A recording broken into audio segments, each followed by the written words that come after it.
Yahoo has confirmed that at least 500 million user accounts were compromised following a hack in late 2014 by what they are calling a, quote, state-sponsored actor. In a message posted on Yahoo's website, the company said stolen information may have included names, email addresses, telephone numbers, dates of birth, and encrypted passwords of its users. And according to their ongoing investigation, not believed to be part of the stolen data, unprotected passwords, credit cards and debit cards, information and bank account information as well.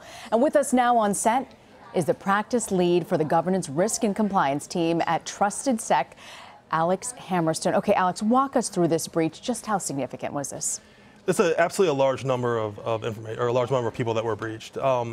You know, my biggest concerns are, number one is probably a lot of Yahoo users have not changed their password since 2014. It's not uncommon.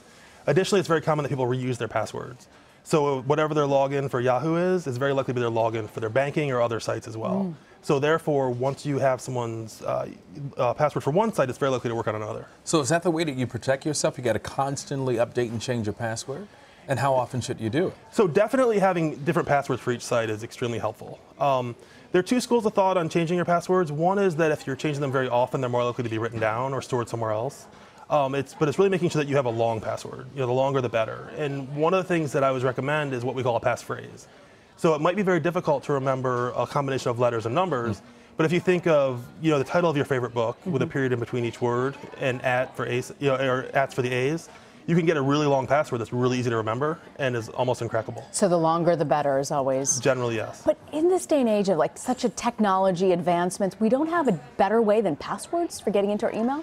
Not yet. There have been things tried, you know, whether they're tokens that you might have a number on. Right. You know, we always recommend the two-factor authentication. So making sure that when you log in, it'll send you a message to your phone with a code that you then have to type in. Which on a unique Gmail machine. does that. Yes.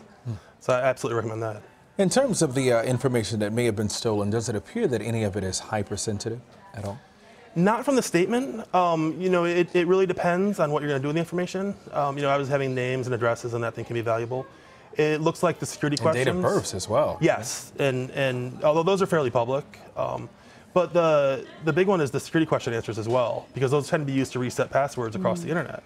A lot of that information tends to be available on your social networking sites or other places, but really to have those answers right there in front of you and easy to log into other sites is concerning. So with this Yahoo hack, this particular one, this happened 2 years ago. Why did it take so long to confirm it?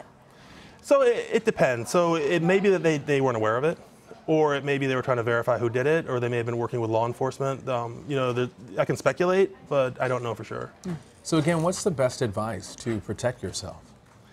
So it's... Or can you? Is there such a thing now in today's age? You can. There are things that you can do. You know, one thing I always say is nothing really works, but everything works a little bit. So the more things that you can do to protect yourself, eventually you can build a layer of security.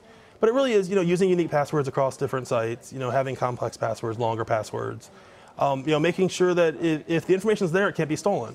So when you think of email, it can be very sensitive. You might be emailing your attorney or whomever, and getting into that information is pretty sensitive, especially compared to something like a credit card, which is just issued to you and can be replaced. Alex Hamerstone, thank you for joining us, Alex. Thank you so much.